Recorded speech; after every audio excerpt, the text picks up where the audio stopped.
Gideon White was only really good at two things: playing with words and collecting turtles.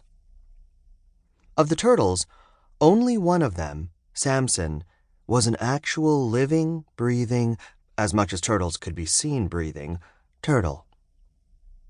All the others were glass turtles, or stone turtles, or plastic turtles he'd gathered from gift shops, toy stores, and craft fairs. As for the words Gideon played with, most of them were living and breathing too. But Gideon often felt he was the only person who noticed this. Right now, it was Gideon's job to feed the only living, breathing turtle in his room and to dust all the others. Gideon's mother claimed to be allergic to dust, which Gideon thought was an exaggeration, since dust was everywhere, and if she were truly allergic to dust, she'd be coughing or sneezing or wheezing every second of every day. Instead, all she really did was complain about the dust, even when it wasn't there. Samson was not Gideon's best friend, but he was definitely the friend Gideon trusted most. A lot of this had to do with the fact that Samson was a turtle and couldn't talk. Gideon's other two best friends, Joel and Tucker, talked all the time. He couldn't tell Joel anything without Tucker finding out about it, and vice versa. Which saved Gideon some time, not having to explain things twice.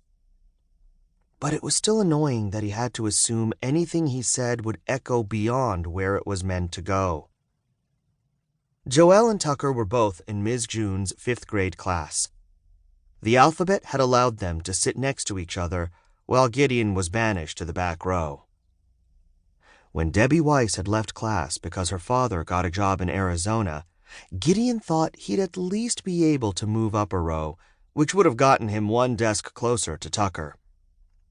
But instead, Ms. June kept the space empty. Gideon didn't ask her why. He didn't ask Ms. June anything, if he could avoid it. Gideon spent most of his time in class finding new words within the ones Ms. June wrote on the board. So if she wrote, "history homework," he would scramble up its letters to find phrases like, "my stork," or "who is more Thor?" or "he took my sow." He might even try to turn multiple words into one simpler word, like "histomwork." He'd do all of this in his head because early in the year he'd tried writing it all down, and Ms. June had caught him doing it, and instead of thinking he was doing something smart, she treated him like he was doing something wrong. That had put an end to writing it down. Gideon was lost finding words in Benedict Arnold's name, red coat, need cab, tied boar, when he felt the room around him pause, which meant he needed to pay attention. He raised his head and saw a boy standing next to Debbie Weiss's old desk. The boy had shaggy hair and a bright green shirt, and looked at Gideon for a second before sitting down.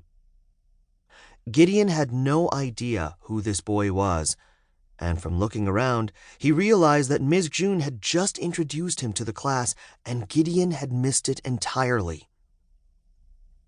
For the next half hour, Gideon stared at the back of the boy's head and tried to figure out his last name. Since Dana Wachtel was sitting in front of the boy, Gideon assumed the last name had to be alphabetically located somewhere between Wachtel and White. Warner, Watson, Webster, Weeble, Westing, Wheelmaker, Whippoorwill. Gideon tried to sneak a look inside the boy's book bag to see if there was a name on anything in there. But it was zipped closed. The boy was sitting up straight, paying attention to Ms. June. Or maybe just appearing to pay attention, because Gideon could see the top right corner of the boy's notebook. He watched as the boy drew a cat. then a bull, then a rabbit, then a turtle.